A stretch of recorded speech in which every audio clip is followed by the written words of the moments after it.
Video cara mengkoneksikan wireless remote pada mesin swing gate. Pertama-tama dicolok dulu ke listriknya.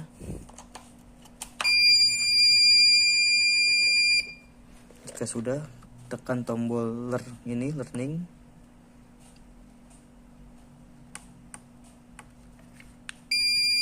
Tekan pada remote-nya dan akan bunyi beep seperti tersebut. Jika sudah bisa digunakan. Nanti akan ada indikator berwarna biru dan berwarna merah. Jadi kalau di sini dipasang mesin motornya, dia akan berputar mesin motornya.